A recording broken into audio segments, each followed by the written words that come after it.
بسم اللہ الرحمن الرحیم نحمدہ ونصلی ونسلم علی رسولہ الکریم اما بعد۔ آب کوثر شریف کا آج یہ 28واں درس ہے۔ احباب ذی وقار، ہمارے بزرگان دین، ہمارے اسلاف نے اپنی زندگیوں میں درود پاک سے بڑی محبت کی ہے اور درود پاک کو حرز جاں بنایا، اور اپنے جتنے بھی متوسلین ہیں، جتنے بھی سالکین ہیں، ان کو درود پاک کے حوالے سے انہوں نے تعلیمات فرمائی ہیں۔ ہمارے شیخ مکرم حضور فقیہ العصر رحمۃ اللہ تعالی علیہ کی اپنی حیات مبارکہ بھی درود پاک کے نور سے منور ہے، اور ساتھ ہی ساتھ آپ نے جو یہ مبارک کتاب آب کوثر تحریر فرمائی ہے، اس میں انہوں نے بہت سے بزرگان دین کے اقوال درود پاک کی فضیلت کے حوالے سے نقل فرمائے ہیں۔ تو آج بھی درود پاک کی فضیلت کے حوالے سے چند بزرگان دین کے ارشادات آپ کے گوش گزار کرنے کی سعادت حاصل کی جائے گی۔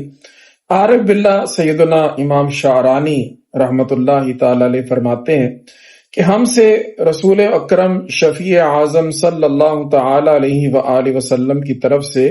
یہ عہد لیا گیا ہے کہ ہم صبح شام حضور کی ذات بابرکات پر درود پاک کی کثرت کریں، اور یہ کہ ہم اپنے مسلمان بھائیوں کو درود پاک پڑھنے کا اجر و ثواب بتائیں، اور ہم ان کو سید دو عالم نور مجسم صلی اللہ تعالی علیہ وآلہ وسلم کی محبت و عظمت کے اظہار کے لیے درود پاک پڑھنے کی پوری رغبت دلائیں۔ اور اگر مسلمان بھائی روزانہ صبح و شام 1000 سے 10,000 بار تک درود پاک پڑھنے کا ورد بنا لیں تو یہ سارے عملوں سے افضل ہوگا۔ اور درود پاک پڑھنے والے کو چاہیے کہ وہ باوضو ہو اور حضور قلب کے ساتھ پڑھے، کیونکہ یہ بھی مناجات ہے نماز کی طرح،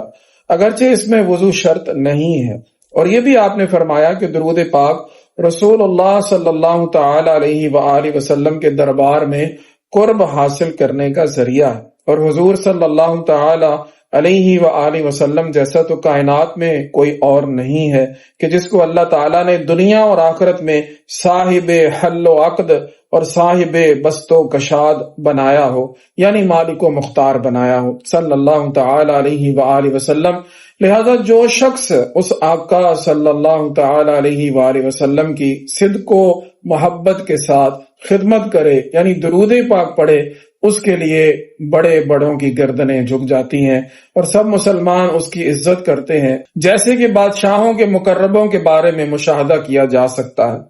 پھر فرمایا کہ شیخ نور الدین شوفی رحمت اللہ تعالی علیہ روزانہ 10,000 بار درود پاک پڑھا کرتے تھے، اور شیخ احمد زوادی رحمت اللہ تعالی علیہ روزانہ 40,000 بار درود پاک پڑھا کرتے تھے۔ سامعین گرامی، آپ نے دیکھا کہ بزرگان دین کی درود پاک کے ساتھ کیسی محبت ہے، اور کس انداز سے روزانہ ایک معمول کے ساتھ کئی ہزار مرتبہ درود پاک پڑھنا یہ ہمارے اسلاف کا طریقہ رہا ہے۔ ایک اور بزرگ ہیں سیدنا ابو العباس تیجانی رحمت اللہ تعالی علیہ، ان کا بھی ارشاد گرامی سن لیجئے۔ آپ نے کسی مرید کی طرف بطور نصیحت خط لکھا تو اس میں فرمایا کہ اللہ تعالیٰ کے ذکر میں سے وہ ذکر جس کا فائدہ بہت بڑا ہے اور جس کا پھل بڑا میٹھا ہے، جس کا انجام شاندار ہے، وہ ہے اللہ تعالیٰ کے حبیب صلی اللہ تعالی علیہ وآلہ وسلم پر درود پاک پڑھنا حضور قلب کے ساتھ، کیونکہ درود پاک دنیا و آخرت کی ہر خیر کا جالب ہے اور ہر شر کا دافع ہے،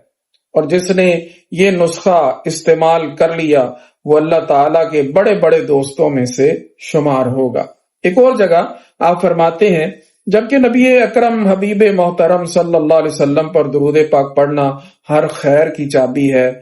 غیوب و معارف کی چابی ہے، انوار و اسرار حاصل کرنے کی چابی ہے، تو جو شخص اس سے الگ ہو گیا وہ کٹ گیا اور دتکارا گیا، اس کو اللہ تعالیٰ کے قرب سے کچھ حصہ نہیں ہے۔ آپ اندازہ کیجئے کہ درود پاک ہمارے اسلاف بزرگان دین کی نظر میں کس قدر اہمیت کا حامل تھا۔ ایک اور بزرگ حضرت خواجہ عطا اللہ رحمت اللہ تعالی علیہ، ان کا ارشاد گرامی سنیے۔ آپ فرماتے ہیں کہ جو شخص نفلی نماز روزہ نہیں کر سکتا تو چاہیے کہ وہ کثرت سے اللہ تعالیٰ کا ذکر کرے، اور نبی اکرم صلی اللہ تعالی علیہ وآلہ وسلم پر کثرت سے درود پاک پڑھے، کیونکہ نبی اکرم صلی اللہ علیہ وآلہ وسلم نے فرمایا ہے کہ جو کوئی مجھ پر ایک بار درود پاک پڑھے اس پر اللہ تعالیٰ 10 درود بھیجتا ہے۔ تو اگر انسان عمر بھر کی ساری نیکیاں بجا لائے اور ادھر ایک بار حبیب خدا نبی مصطفیٰ صلی اللہ تعالی